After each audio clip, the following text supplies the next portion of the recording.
Many young people born after the reign of Kenya's first president may not be aware that the concept of devolution is being tried in Kenya a second time.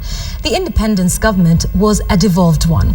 In tonight's episode of the Kenya at 50 series, KTN's Mercy Kandia tells us the story of devolution from the eyes of a senator who was there during Kenya's first attempt.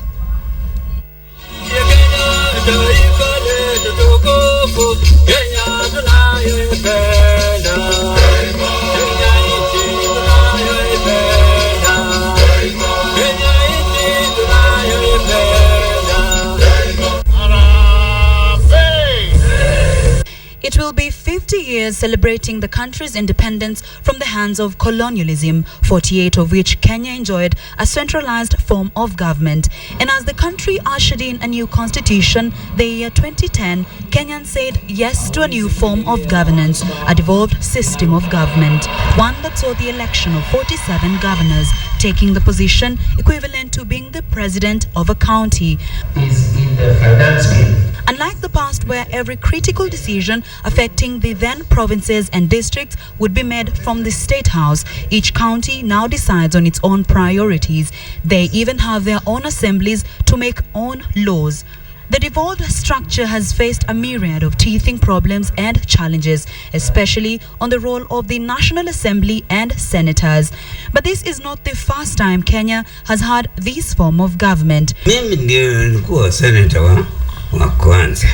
79-year-old Mzee Maxwell Ebiud Daliti was elected as Uasin Gishu County's first senator on June 1963. Daliti was among the country's first 41 senators, the first government formed just after the country gained independence. The senators served the country for 2 years. Nilitoka bunge 1966 sababu ya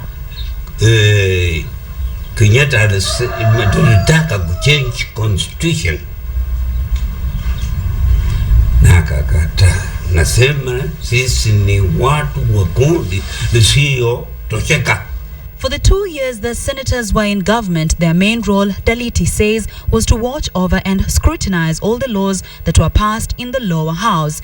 Devolution in ndio tulikuwa tunataka. Sababu Kenyatta alikuwa na kalia kila kitu na watu rural areas hawakujua serikali ni nini. In the current government, however, there is an ongoing supremacy battle between the National Assembly and the Senate. Just last week, the National Assembly threatened to pass a motion in Parliament to disband the Senate, arguing that the move will cut down on the wage bill. Sasa sisi ni watu wa Senate. Na Senate iko na watu 67 peke yake. Ama namna gani? Sasa ile nyumba ingine iko na watu 350. Hebu tufanye hesabu ile kidogo tu. Kama unataka upunguze karama ya maisha, utaondoa ile yenye iko na watu wengi ama utaondolea ile iko na wachache? Wale wote wako pale Nairobi ni wabunge, members of parliament. There are some sitting in a house which has been christened Senate. A difference Mzee Daliti believes is brought about majorly by the difference in salaries. Wakati huo senators na lower house au National Assembly ilikuwa moja. Kila kitu ilikuwa sawa sawa. Hakuna watu walikuwa tofauti kwa wengine. Mshahara yetu kuanzia Juni tarehe 1 tulipata shilingi 800. A sum Daliti says enable him live the prestigious life of a senator then. Mimi nilikuwa na Benz, Mercedes Benz, kama senator wa kwanza kununua Mercedes Benz kwa parliament. Hailing from a different region and elected into Senate by a different community, Mzee Daliti tells me tribalism should be fought with every ounce of the Kenyan might.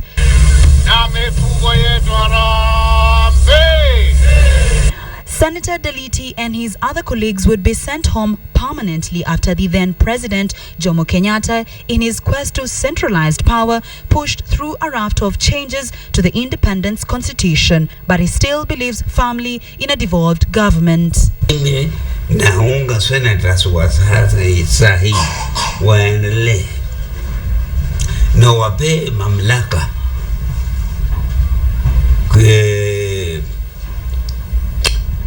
kama wanataka wanaweza kufanya kama ile ilikuwa yetu ya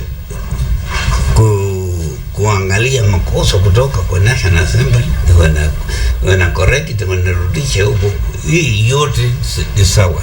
But the glory and the prestigious tag of being the country's first senator ends with a conversation. Like many other forgotten men and women who were central in building the foundation of Kenya's socio-political history, he's been pushed aside. Mzee Daliti's house was raided by council askaris in 1985 for his failure to pay rent. He lost most of his property and pictures. This is the only one of the many he had, a speck of just who he was then.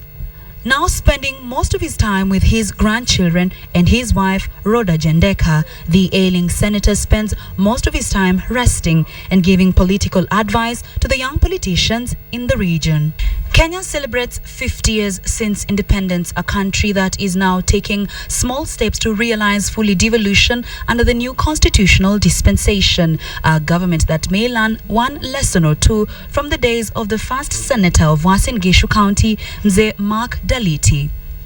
Masi Kandie, KTN, Kapsaos, Uasin Gishu County.